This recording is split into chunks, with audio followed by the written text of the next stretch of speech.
young. I am And I am a young black. A young black. Young Black. A young black Black equestrian. equestrian. Equestrian. black equestrian. Equestrian. Black equestrian. equestrian. Black equestrian. I'm a young black equestrian. I am a young black equestrian.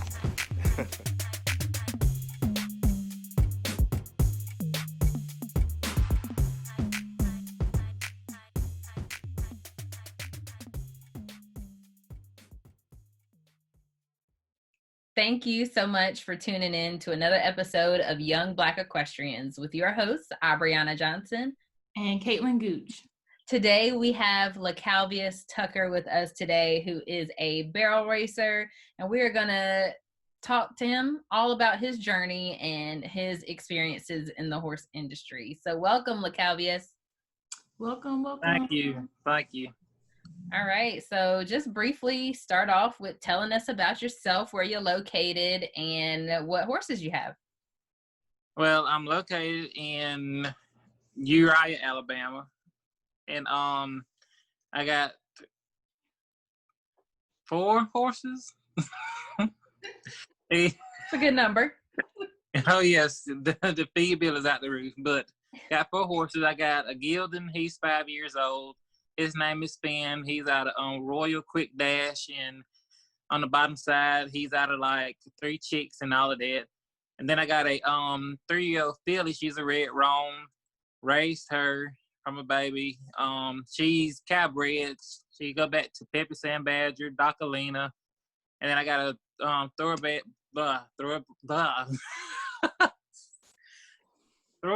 mare, and she was on the racetrack, and that's pretty much all she did. And then now she's just a brood mare, and she's in Mississippi getting bred now. And I got a little stud coat on the way, and that'll be the end of this month when I get him. But that's all of them. Well, that is plenty for sure. So how did you even get into horses? What got you started? Well, my dad ride horses, my uncle, my auntie, and my great uncles, all of them ride. And that's really what got me into it now. To be honest with you, growing up, I was scared of them. Like a horse come my way, I am tearing out. And what I got used to them was when I was 13, and my grandparents bought me a Tennessee walking horse. He was a paint, and he kind of built my nerves up. And then after that, they went and bought me, I think they got him in October. They went and bought a paint mare for me, and she was a quarter horse. They bought her in November the same year. And I rode him. I liked him. But then I was like, I think I want to go a little bit faster. So they went and bought me her. And I would just ride around in the pasture a little bit. And then, I built my nerves up with her because she was hyper. Like, instead of just jumping into, like, walking, she was, like, blazing and gunning. I was like, okay, so I got to boost it up here and ride her. So I learned how to ride her and stuff, and she turned out to be good. That was the first horse I ever trained on the bear pattern. And I used to race her a little bit. And then I went from there. Lord Jesus, if I name all the horses I done had. But it's been here all day. But I went and bought a horse named Corona. She was the second one I trained. And, that's fitting. And it's a funny story how she got her name, though. She actually drunk the Corona beer. Like, she turned it up and sitting on her stall door, and she turned it up and drunk it. But then after her, I had got a buckskin. I didn't really click with him. I don't really click with Gildans. And, I mean, if you look at my page, I'm always posting I own the queen or something like that. Because, I mean, I just click better with mares. Even though they sassy and they got attitudes, I feel like they got more to give, in my opinion. That's why I like them more. But, yeah, I done had a good bit of horses. Well, good. It's nice that it's a family affair. Not everybody has that. I know Caitlin has that. My family was kind of, I mean, my dad wasn't riding horses. He used horses for work. So right. It was kind of, but it's nice to kind of have those family ties for sure. Oh yes, ma'am. My dad, he does the like standard breeds, the ones with the buggy on the racetrack. He does that. My uncle, he ropes. My auntie, she just like trail rides. She got walking horses, and I'm the only one that do barrels. And then my cousin Braxton, I don't know if y'all been seeing him. He just started barrel racing too. He got a little gelding that's from the same farm that Finn is from. So he done started running now and stuff. So, yep, we starting it. That's cool. That's cool. So, what are some of the challenges you've faced on your riding journey so far? Actually, I just faced this today too, right before I got on here. But the main thing that I done faced when I go to a show, when I first started, one, I stuck out like a sore thumb. I was the only black person there. And then that made me feel some type of way. Not saying I was scared, but it just made me feel a little different because, I'm like, well, they all gonna look at me because, oh, he different, coming out there. And that's one thing. And then the second, once I got used to my, them looking at me like that, then they would be saying, oh, you too big for that horse, or, you need to get you a bigger horse. So that's the second thing that I faced with them. And I actually went. I sold two of my nice horses, Corona and Baby Hope. I sold them to get a horse named Margaret. She was 16.2 hands, and she was, a big girl. Got her. Me and her didn't click. Now, I loved her, but we didn't click really on the pattern because she was more push style, and she needed an aggressive rider, and I'm not an aggressive rider. I need a horse that, that's automatic that would go, and like. I was kind of stupid for that because I let them get in my head about it. And actually, when I got Finn, his second show, a guy told me, he was like, "Who horse is this?" I said, "Oh, that's mine." He was like, look like the horse need to be riding you. And I said, "No, he carried me just fine. Like I feed him and stuff, and I make sure like, why are you putting your 2 cents in? Like you don't have to take care of him." And today I had a lady that came out. I'm training a horse for one of my friends. She came out and she was like, "Ooh, you look too big for her." And I said, "My horse go to the chiropractor. I check everything and stuff like that because it really don't have nothing to do with your weight, to be honest with you. Because you can get a skinny rider and they can ride like they're sloppy and have the horse even sore than a big person like me. I can tell you, I always sit in the center of my saddle. I'm not flopping everywhere. Like I'm aware of my size. You don't have to point that out to me. Like I'm aware of it. I look at it every day. So that's something that you don't have to tell me. Like when I first started training my filly, I started riding her as a 2-year-old. She was, I think she turned 2 March 6th. I started riding her in July.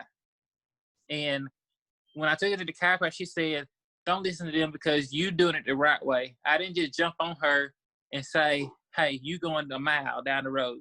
No, I slowly got her into, getting her used to my weight. As far as you find a smaller person, they're always quick to jump on the horse and then try to ride it all day. So that's what she was mainly saying about it. And that's probably the only thing that I done had a challenge with. But now, you finding more people because they trying to be on my team now. And I'm like, no, you already said what you said, so just stay over there. Right. That type of thing. Yeah. But I always try to stay positive and, keep a positive attitude because, it ain't even, it don't faze me no more really though. Yeah. Yeah. What was the process like in kind of being more comfortable with yourself or not allowing these people to get in your head? Like, did it take some years or was it something that was just kind of internal? This is gonna sound so crazy, but I started feeding off my horse's energy. And I know it's gonna sound stupid, but I had to feed off their energy because my horses are cocky, okay? Like they cocky, they know, they like, oh, I'm the S, I'm the shit, okay? And I was like, well, maybe I need to, feed off their energy when I go places. So actually, it wasn't too long ago when I took my filly to her first barrel race, to her first show, and she was doing exhibition.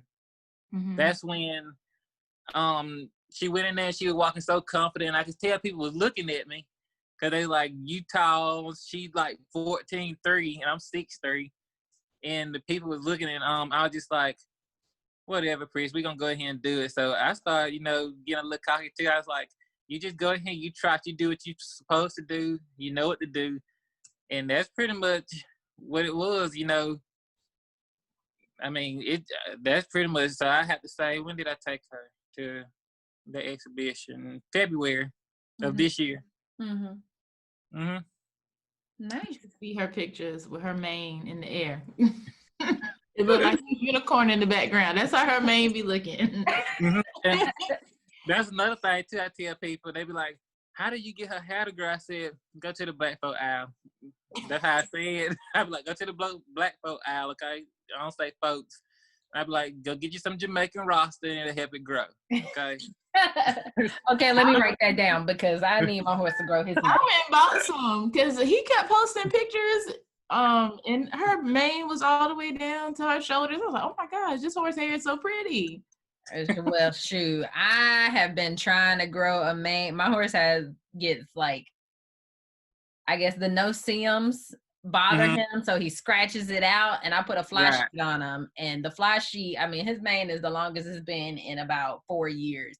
So, but let me see some Jamaican Rasta. Yeah, Rasta. Okay, I'm gonna write that down. All right. Well, good. And I told somebody that today. I was showing them pictures of your horse. But is this the Roan? Yes, ma'am, Mr. Wrong. Don't call me ma'am. Uh-oh. I'm not old. No, I'm just kidding. It's that Southern hospitality. It is. It really is. Do you mind me asking, how old are you? I'm only 22. Oh, okay. Yeah, we're not that much older than Older than you. All right. So how would you say riding horses and kind of being in this industry has affected your life? It made me more humble.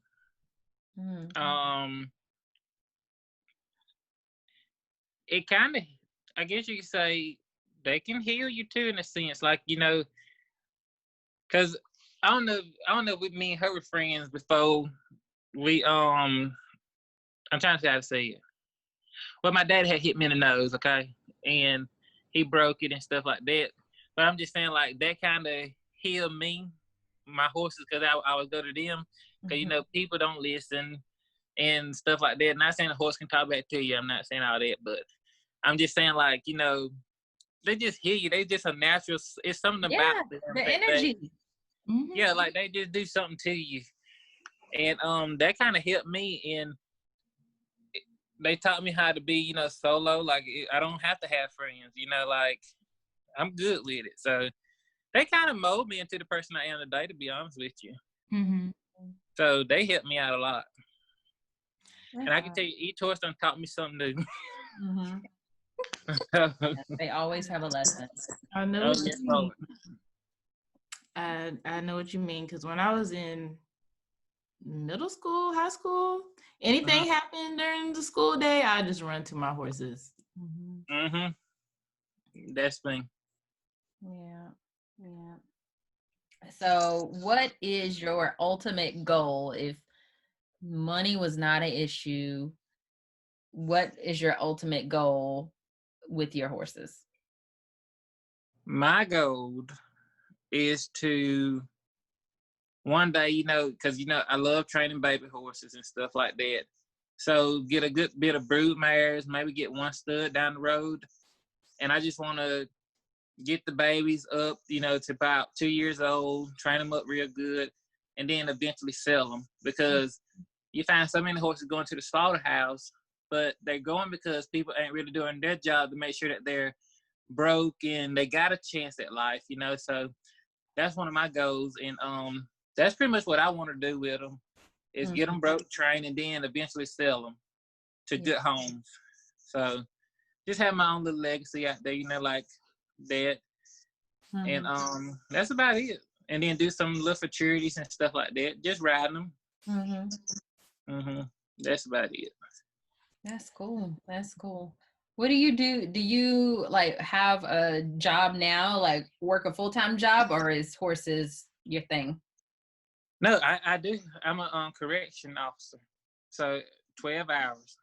I work a full-time job and I try to juggle the horses too. So it's a lot of Sure.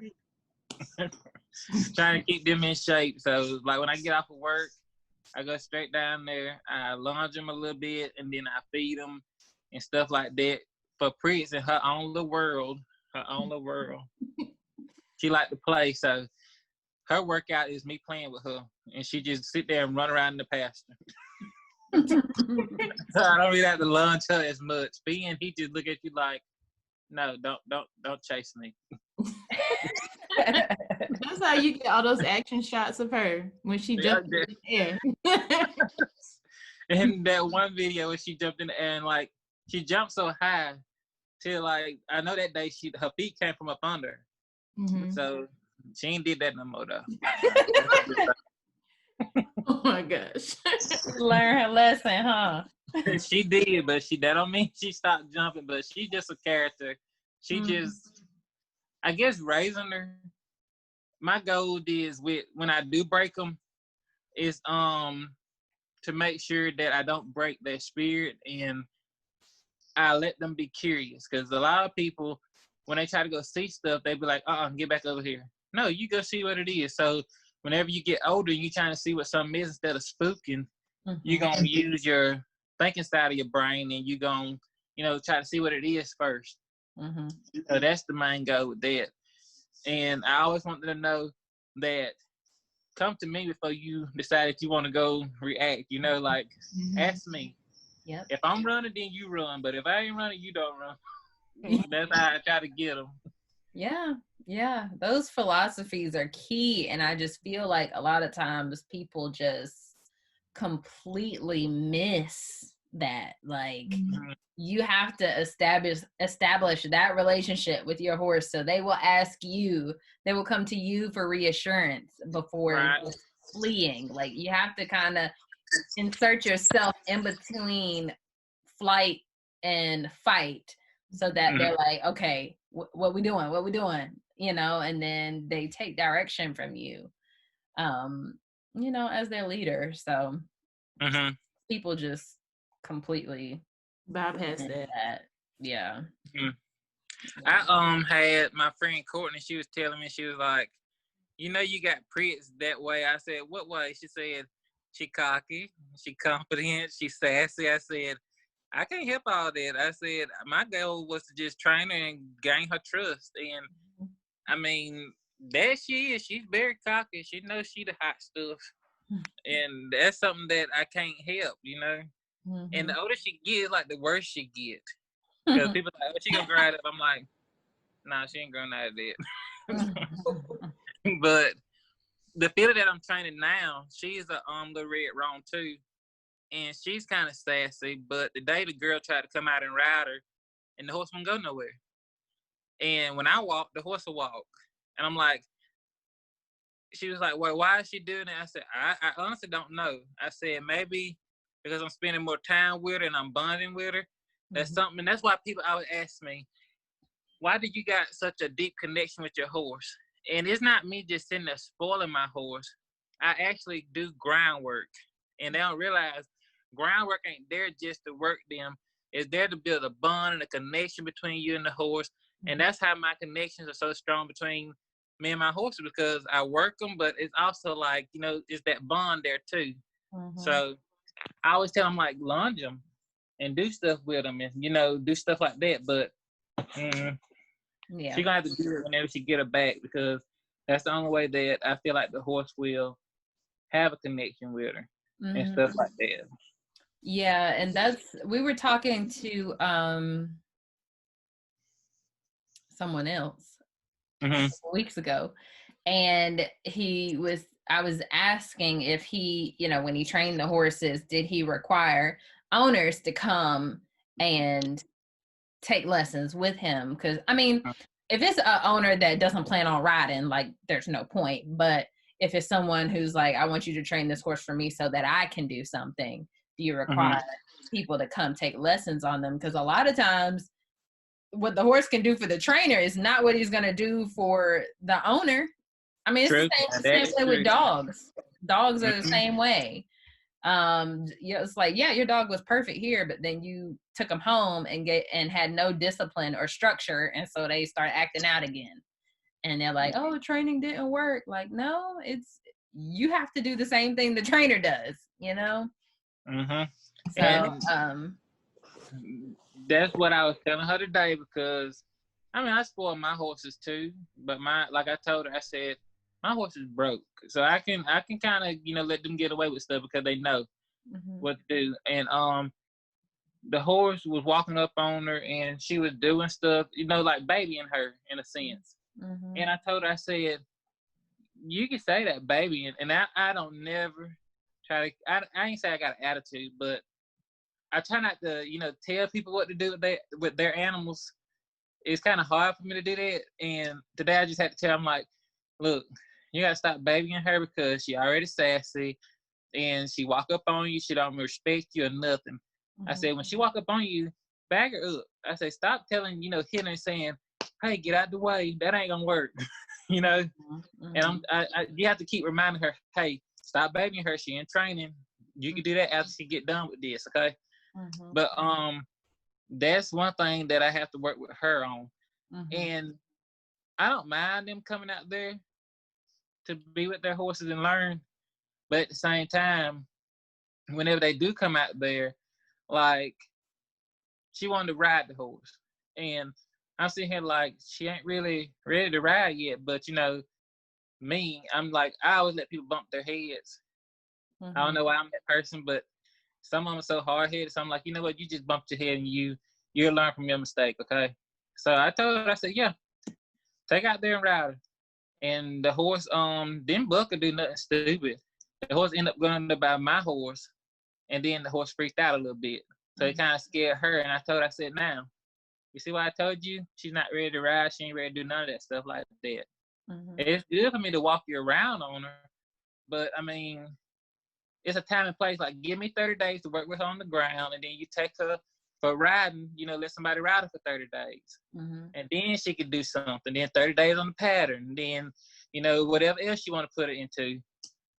But they don't listen. So, I mean, I try to Can't help work that. with her. That's true. But the owner is worse than the horse. But I try to work with her. Jesus. That's usually the case. You can't have instant gratification with horses. Like, it does not happen. Right. Everything is a process. You got to put in the work. There's no shortcuts. And even if you use shortcuts, it's probably not good for both horse and rider. So Right.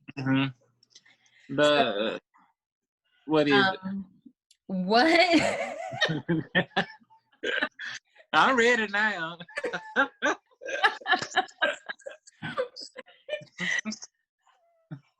What advice would you give aspiring equestrians, barrel racers, anybody who wants to get in the horse industry? What advice would you give them?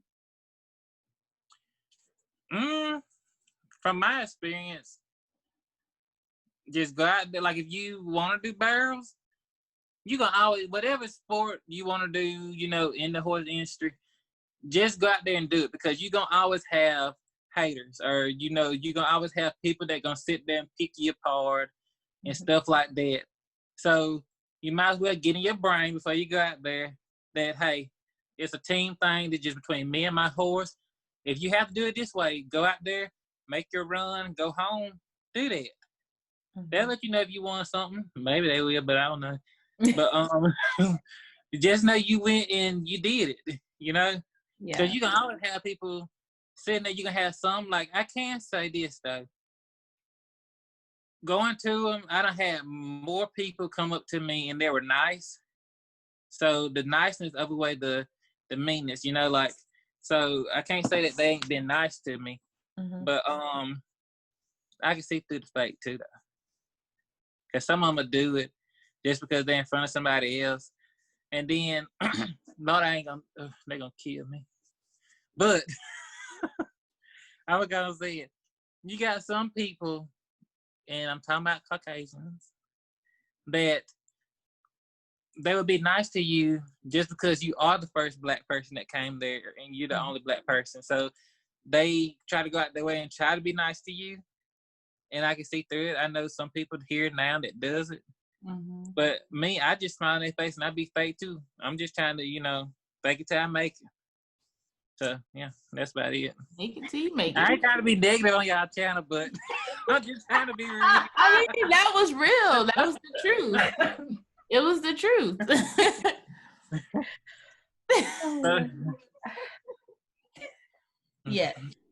Yes. I think that is good advice. Fake it till you make it. If you have to, fake it till you make it. And that's a lot of times, honestly, what helps people build confidence. I know in a lot of things that I do, I'm like, I have no idea what I'm doing, but I'm just gonna do stuff, and then at some point somebody's gonna be like, yeah, that's good, and I'll be like, okay, it is, okay, good. All right, I'm gonna keep going. Right. So you just gotta go out there, put yourself out there, and get uncomfortable. Go outside of your comfort zone, and once you're outside of your comfort zone enough, it will become comfortable. Right. So that's true. Yeah, because I bet none of us would be sitting here if we just hung around our little comfort zone. We wouldn't be having this conversation. We wouldn't have this podcast if we were still inside of our comfort zone. We would have just been sitting there complaining, continuing to complain, and not do anything about it. And I think that's what the great thing is about this podcast, the YouTube channel, the community that we are fostering. If you're not, I know you're not in the Facebook group, so definitely add yourself to that once we're done. Okay. But once we, put it out there, like there's a need for it. Somebody is looking for this. Somebody is looking to hear your experience with barrel racing. Somebody is looking to hear everybody that we've had on, and even the conversations we have amongst each other. So you just got to put yourself out there, and it'll be a message for somebody. So that's true. Have y'all ever heard of the Horrible Horsemanship group? I've seen it. I haven't seen like inside the group. I just seen the title before. Yeah, I'm famous on there. Oh my God. Like they done post me so many times on there about my size and my horses. So yeah, it's a nice group. It's real nice. You should go check it out. I ain't been on there in a while, I don't think. I don't need that kind of negativity in my life, okay? No. Where are these shows at? Are they all in Alabama? What'd you say now? Where are the shows at that you go to? Since my horse is like thin, he only been to 4 shows. So I try to stay around my house because there's no sense of trying to take him all the way out, I want him to get used to everything here. Then maybe we'll go to Mississippi.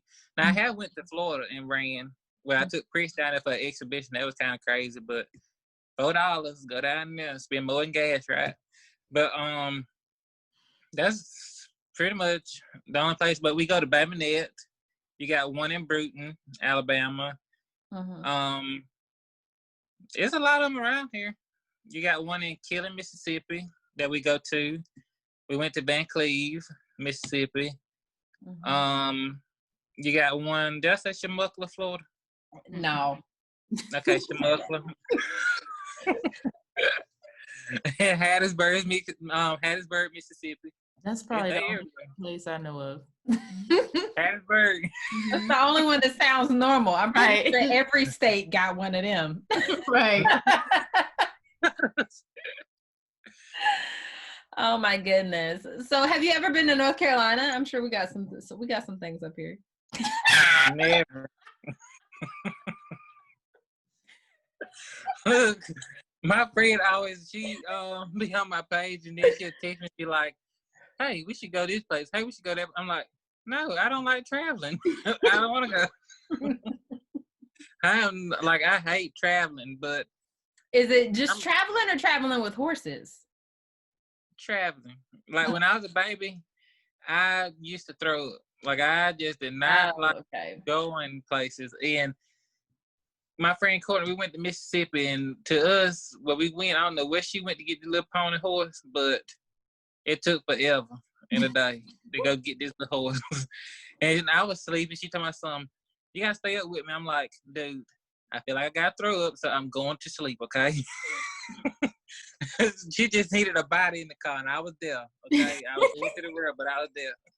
That happens to my middle child. Like when we get in the car, since she's been a baby, she will throw up.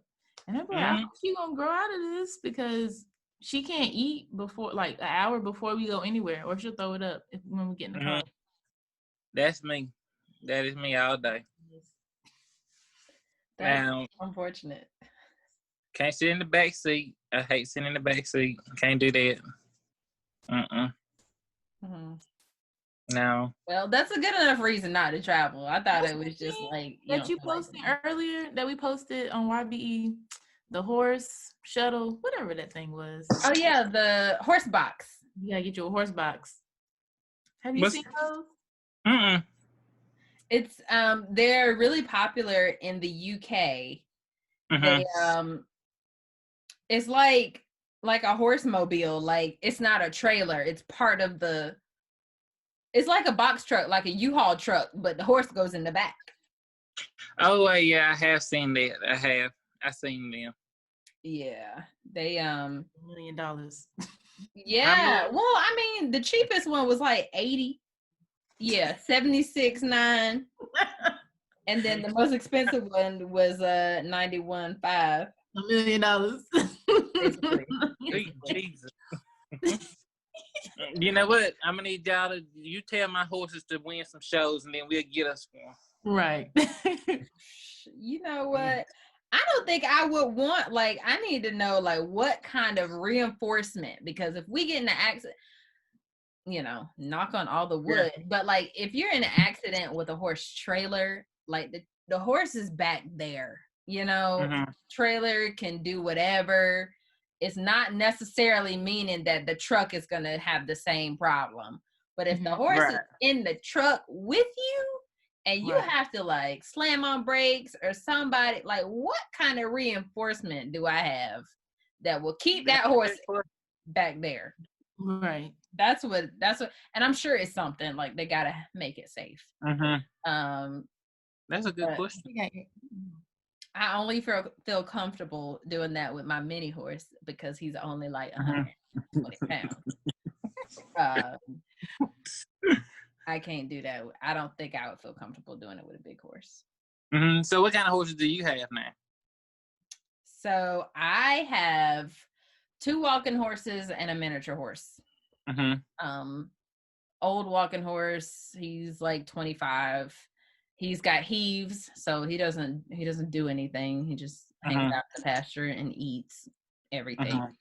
And then my other walking horse, he's 8, and he we just trail ride. We're hoping to get into endurance, but he's lame right now. He's got an abscess, so we're working that out.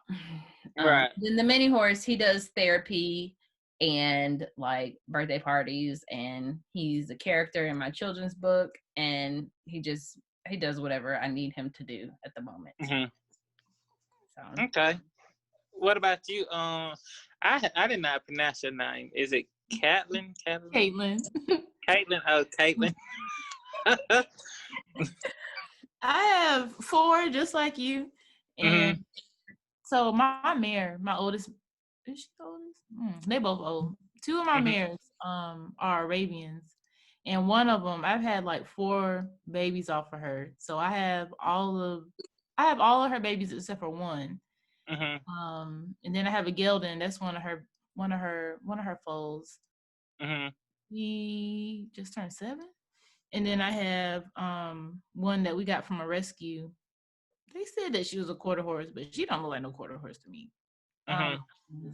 She definitely not a quarter horse. Maybe appendix, but she's really tall and lean like a thoroughbred. So I was just watching Secretariat, and I was going to tell my papa, knowing that he ain't paying me no attention, and I was like, "You see, look, this Bonnie granddaddy right here." I said, "They look just alike, don't they?" He was like, "Yeah, they look alike." I'm like, "You don't even know what color they are." But, I do love appendix horses because Bonnie should be having an appendix baby next year. That's the one that I'm breeding right now, and it's a good thing to have them because, you know, cow bred with running, you're going to have the turn in there with the speed.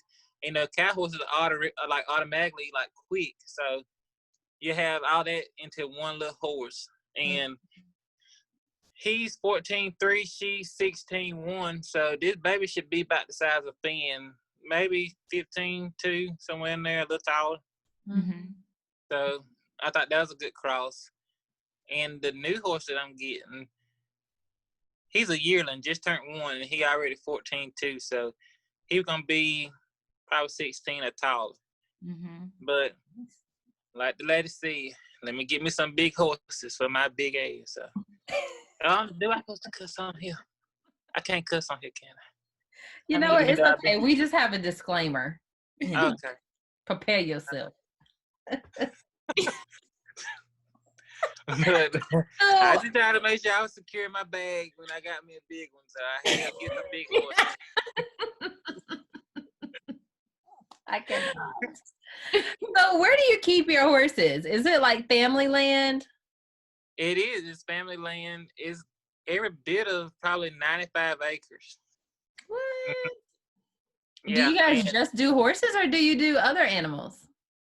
Now, my great papa had cows. Then my papa, he had cows. And now there's no cows over there. So it's just horses.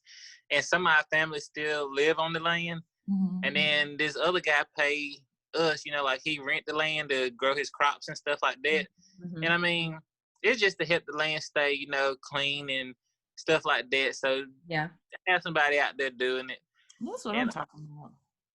That's pretty much all he does, and that's all we do. Like my horse, I have to say, Pritz got her own pasture until Bunny come back, and they got maybe 6 acres to themselves. And then the other mare that my dad got out there, she by herself on like 10, I think, or 12. and then Finn, he got a good bit and stuff. But it's only horses out there right now. That's nice. I want to get some cows, but no. I don't want no cows right now. Yeah, no. Cows are weird. And then they mess the ground up, from what they say. I did not know that about cows. Then they mess the ground up? Oh, yeah, they'll mess it up now. But my uncle, he got a ranch in Hull, Alabama, that's like close to Montgomery. And he got, I think he had like 19 acres. And he got a pond and a barn. It's a 3-stall. And got his little house on there. But he got his own little stuff up there too. He trying to build a roping pen right now. So that's one of his goals that he trying to do. Yeah. Now, if y'all want to show, you should get him on here. He would have it lit. I don't think I'm ready. Okay. Let me tell you what he's going to start off with. Well, let me tell you this. Clinton Anderson this and Clinton Anderson that. And I'm like, can you please hush? We ain't talking about Clinton Anderson right now. Oh, my gosh. There's somebody for everybody. There's somebody for everybody. I don't know. He's just obsessed with him. But now, my uncle, he can really train some horses. Like, he pretty good at what he do. And if it's like a horse that I can't work with, it's nice that I can send him to him. You know, if I can't do nothing with him, I know that he can always do something with him. and he kind of helped me a little bit when he free. And especially the bucking, because I always tell people this, like when she wanted me to train her horse, when she said break it, I corrected her right then and there. I said, let me tell you, I don't break no horses. I train a horse. I ain't breaking them. Yes, I hate that word. Yeah, I train them for you, but when it come down to breaking, I ain't getting on them. I get on my own, but I ain't getting on theirs. But she another thing too, I always try to teach them not to book. And if they do book, I laugh. That just it helps me with it. I laugh at them, and I be like, okay, you done now? And then we going about our business. But I feel like if you react to them bucking and freak out, they just gonna say, that's a way to keep them from getting on me. That's a way to keep them away from me. They gonna put me back up if I do this right here, you know? So don't even act on it. Just let them be them. But I can say the horses that I have sold, I know just about where they are, and Corona and Hope, the two that I told you that I sold because people were saying I was too big, they're in Mobile right now, and they're doing barrels with a little girl. And I had a horse named Jack Daniels. He was a Palomino that I trained. He's in Mississippi right now. He turned out to be a 2D horse. He wasn't even on the pattern that long before I sold him. Then I got Margaret, my friend that trained her, that I bought her from, ended up getting her back. And she sold her. Well, she got her, then she ended up selling her again. So she went from a bear home to another bear home, and she doing good. She clocking into 1D. And I'm trying to think of all the horses that I had. Kesha, she doing good. She a trail horse. And then you got so we did so many of them. Oh, Glitz, she doing good. She in Nevada, and she out there doing barrels and stuff now too. So all of them doing good. I'm glad that I could do the groundwork. And I don't know if Miss Caitlin seen a horse I had named Skittle. No, not Skittles. Scooter. I had a horse named Scooter.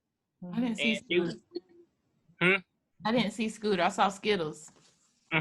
Scooter was a horse. You probably did see Scooter. She was the one. Did you ever see a picture of her of a horse rearing up and I was holding the rope?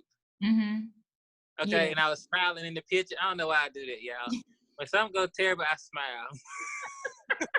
So she was rearing up, pawing out. I'm gonna use that. When something's going terrible, I smile. You have to. So she was rearing up and stuff. And I mean, this horse was like crazy. She was 10 years old, never been touched. And I got a halter on her, left it on her. She got it off. I got the halter right back on her. And she ended up, we tried to load on the trailer. She cut her chest open. Oh, my goodness. And so I had to doctor it and get her back to, good strength and stuff like that. So eventually I got her down into my house and stuff. Because she was right up the road. It was one of my friend horses, her mama horses. And she turned out now, she ready to be on the pattern now. She done been training and everything. And the lady ended up calling me, and she was like, who did the groundwork on her? I said, I did. I said, she was pretty easy. And, I mean, it's good to have a cow horse because they do use their thinking side faster than a running bred horse. So that kind of helped me out, too, in the long run. But she did pretty good. And I think that's all the horses I done had. It's more. Trust me, it's more horses, but the only ones I can think of right now. Yeah. What would you say your top 3 tips are for barrel racing? Like what? Like training. Like if someone had an issue, how to. I don't know how to barrel race. So just what are your suggestions if somebody had an issue with the pattern or getting their horse to turn the pattern? Is there anything? Whatever involves barrel racing. Yeah.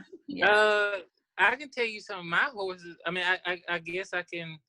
Okay, I'm gonna use my cousin because he had an issue with his horse, and it was shouldering. Okay.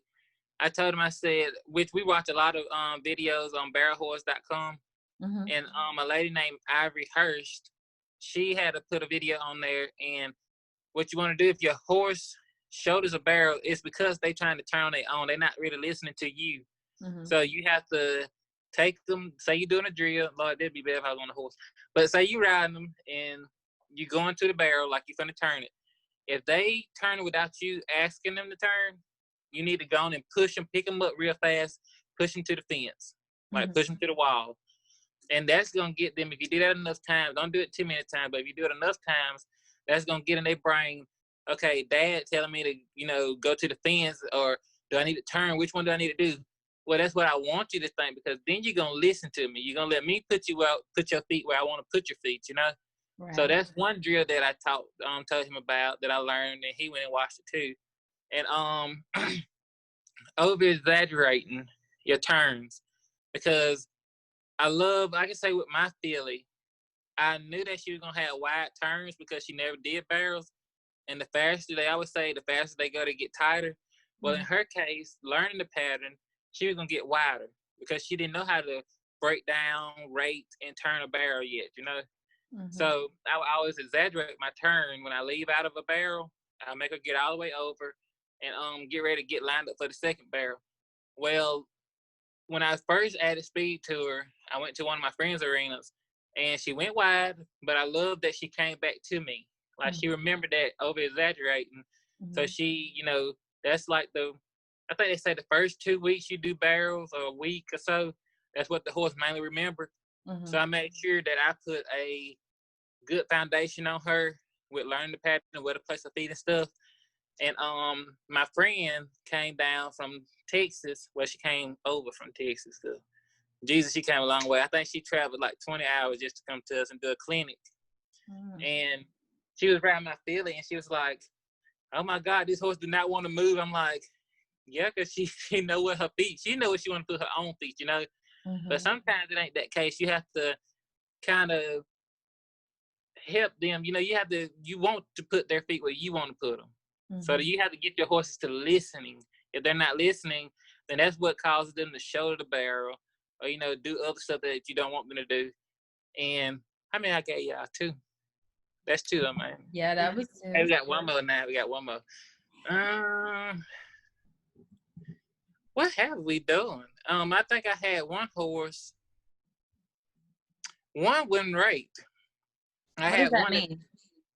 Like, okay, when you go into a barrel, nine times out of 10, you're gonna probably going like 25 miles per hour, or, you know, a little bit slower. Me, in my case, slower, way slower.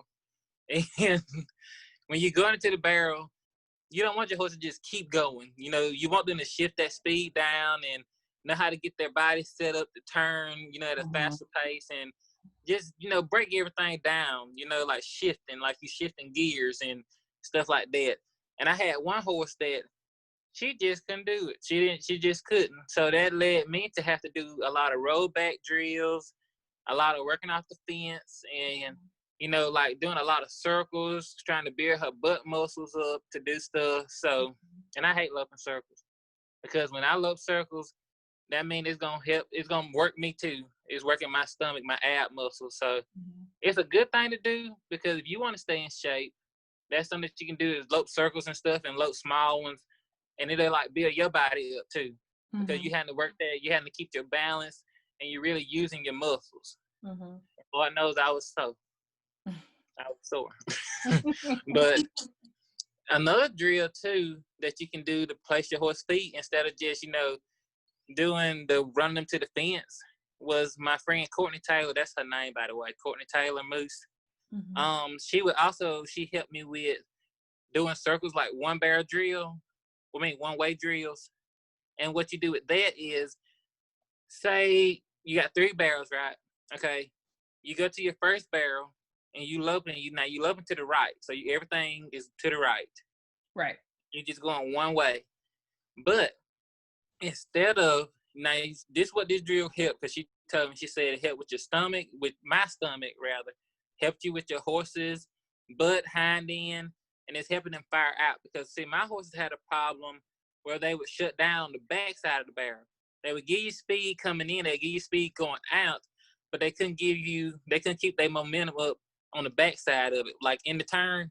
So I would do this drill to help them fire out. And when I did it for about 2 days. And then he was tearing out of there, y'all. Like when I say he was moving, I couldn't even keep up when I was getting left behind. So it works. And then the other way you do it is you work it that way to the right, all right barrels turns, and then you do all left turns. So it's just, reverse it and stuff like that. But, yeah, I had to excuse my papa while he yelling back there. I don't know why he yelling.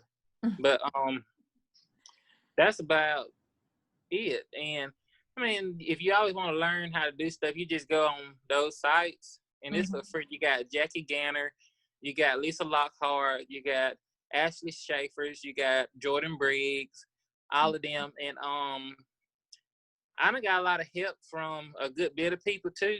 So I can't say that people help me and stuff, because I wouldn't have got this far. I took initiative to help myself too, because you had some that wouldn't help me. But on down the road, they eventually started helping me and stuff like that. So, and then another thing too that I get tired of people saying is, if you don't have no dash to fame or no, horse with nice papers, they ain't worth something. My best horse was Baby Hope, and she ain't have no papers. Like, I already know what she was bred with. And, cow horses, everybody like, oh, well, every horse got that name on their papers, And I'm like, well, that horse ain't my horse, so I don't care about it. So, I got horses with nice papers. And then, like, Prius, I'm not saying she's not nice because she's cow bred. It's just that she's a little bit different, But you can pretty much take any horse you want. You can take an Arabian, you can take a walking horse. Because my walking horse was doing barrels too. You can take whatever horse you want. And if they're willing to do it, they will do it. I don't know if this camera cut off, y'all. Did it? You're good now. We can see you now. Okay. Because my battery thing, I got 20%. But, yeah, you can take whatever horse you want. You don't have to have the fanciest saddle. You don't have to have a fancy horse, as long as it'll turn. Because let me tell you something. If you go back and watch Fallon Taylor videos, all her videos, she would tell you, like, she had horses that wasn't even worth nothing. People would look at her and they look down on her, and she had a little raggedy trailer and stuff like that. You always have to, all these people that are famous, they started from the bottom. Some of them did. But some people are not willing to tell you the story from the bottom. They just want to tell you when they got to the top. But you got some that will tell you about it when they're at their low. And that's why I like her so much, and people don't like her.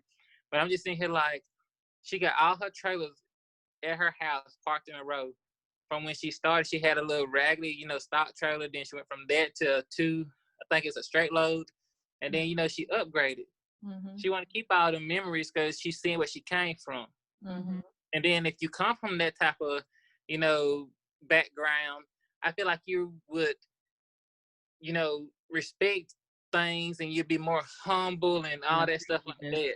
Yeah. So that's one of the things, like me, like, I didn't always have nice horses. I'm not saying my horses are nice now, but I'm just saying, like, they better than the horse that I had back then.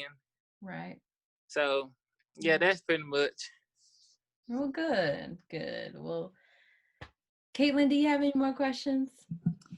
Do you? Y'all finna get me to preaching. Do you plan on hosting your own? I don't know. I guess clinics. Are there foals starting clinics? Is that a such thing? Is that a thing? Yeah, well, I don't. Clinics. Or videos, DVDs, something. I do plan on doing. Oh well, I'm pretty sure you've seen it. I do my own drills. I started my own little like coat drills, and my goal behind that. And I got some friends that do it. That's the whole point of me doing. Remember, I did a clinic. I had created one, and it was gonna be April 25th. But with the corona coming out, I didn't do it. But mainly the goal with that drill is to get your babies set up, and they're kind of gonna know what they already need to do, and make it easier on them. Like Prius, when I did the drills with her, I really started with my old horses. It wasn't just with her, but that's when I started recording my videos was with her, you know, and stuff. Mhm. But I've been doing it. Mhm. But I can tell you this, from doing the drills and put her on the pattern, it made things way much easier. Like, she already knew to turn the barrel. She already knew, you know, how to local circle around the barrel and stuff like that. So everything kind of worked itself together. I had people telling me, "Oh, you working her off her front end." I'm like, "Sit over there, Karen. I know what I'm doing. Okay, sit over there." So it's like one of them things right there. But a lot of people, they ask me how to do it, and I can't really tell you how to do it. It's like more of, You can when show you're there, I can show you, you know, because now your groundwork gonna have to be on point before you do it, because your horse gonna have to listen to you. Right. So that's one thing. They're gonna have to make sure their groundwork on point.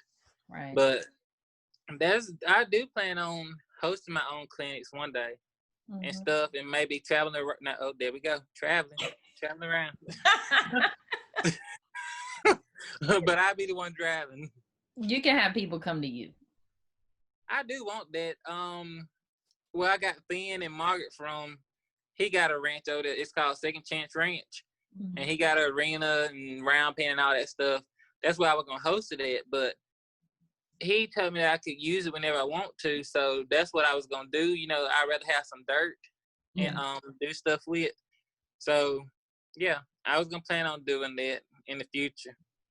Especially, I got a yearling coming and a newborn baby horse for next year. So yeah, it's gonna be exciting. I told my friend, I said, why every time I get a, like, Prius, she is broke, ready to, you know, lope the pattern and stuff like that, and then Quan had to backtrack and go get another baby horse. I said, why do I do that? She said, you love babies. I said, I guess so. Yeah.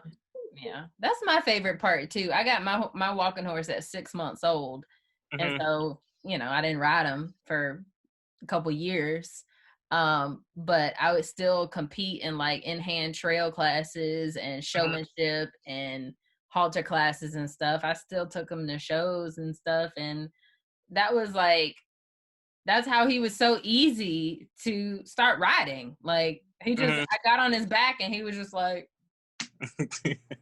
all right. Like, and it was great. And they're like, oh my God, you broke your own horse. I was like, it really wasn't that big of a deal. It shouldn't be that big of a deal. Right. So they was saying that because you broke your own, like you trained him and broke him and stuff, or her. Have you ever done that before? No. Like, no, I just, you know, I've had him for 2 years at this point. Like, he knows me, I know him.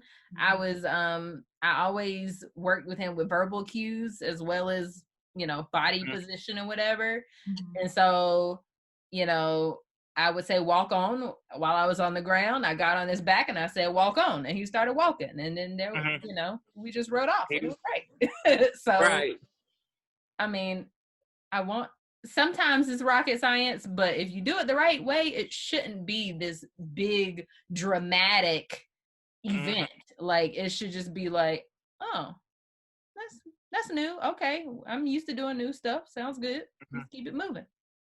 So that's true, and that's what people mess up at, is when they wait till they turn 3 and 4 years old and 5, and they like, well, I want to break you now. I'm like, dang, you wait till he get like halfway there, and you trying to break him. He is all muscle and all, you know, they're stronger. And Pritz, she pretty much taught herself how to load up, and, you know, I had a little baby saddle out there, a little pony saddle. I'm talking about, it was so small I could pick it up with my pinky.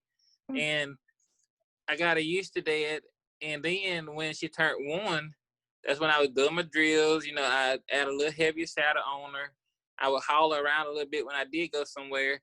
2 years old, hauling her. She went to see her first chiropractor to make sure everything was okay before I started riding her. And that's another thing too. A lot of people, like, say your horse, you're trying to get them to flex, side to side. Well, they're going to probably put up a fight. And the chiropractor was telling me that the reason my horse probably went flex, because when they nurse to one side of their mama, like their neck is turned one way. And that's why before you start riding, you want to get them seen by a chiropractor so she can kind of, you know, fix their neck and pop it. Because that was the only thing out on it was her neck, because from nursing. So all my young horses, that's what I would do for them before I start riding them. Like, I'm a firm believer in equine body healing. Like, I love it. And a lot of people are asking me, how did Pris get so thick? And I always wanted to put her on something that would, while she was growing, that it would help her keep her weight up. And it's called pulsatilla.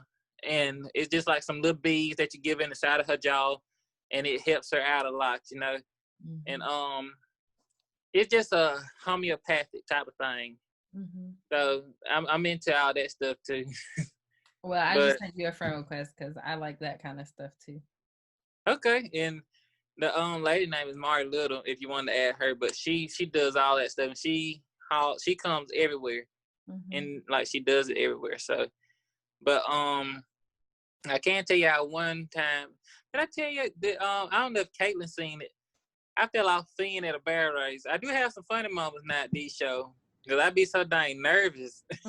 If there was pictures, I think I saw that one. Yes, Lord. When I fell, my friends say every time I fall off a horse, I fall so gracefully. Because I make sure I take my time when I fall. I am not going to hit that ground hard. But she said that when I was falling, like my face was like. When things are going terrible, just smile. Right. She said I smiled the whole way down. Then I got mad because I'm like, well, shoot, I might as well just ride him now. I'm failing. Everybody done seen it, you know. And I went out there, and then that's when I made the second run, and we did good. Even though I had my rubber bands on my feet this time, but we did good. And I remember one time, Margaret, that's the old one that I had, that she was pushed out, kind of. Well, my nerves get so worked up when I go to a show, and I ain't really worried about the people anymore. Like looking at me, I'm not worried about my color, my size, or nothing like that. It's just my nerves. My anxiety just go out the roof. And she gave me some lavender, and she was like, "Here you go, just sniff this." I said, "Okay," and I was like, "Can you put it on your tongue?" She said, "Yeah." I said, "Well, I'm putting something on my tongue." Yeah. I was so doped up on that stuff. when I went out there to make my run, all I could see was the barrel, like. And then we went to the barrel, we turned it, and then to the second barrel, I was like, whew, that came real fast. And then I set before we got to it, and then she turned before we got to it, and then I had to go back around it again. I said, Brittany, I don't want no more of your lavenders, okay? I don't want no more. I said, I focus more when I don't do lavender. There's a lot of songs that lavender. Nope, can't do that. That hurt. Oh my gosh. We done had some moments now. Yes. Yes. That is funny. The only thing, like when I go to a show, I can't tell you this, I done started this right here. I joke about my size before I let somebody else say something.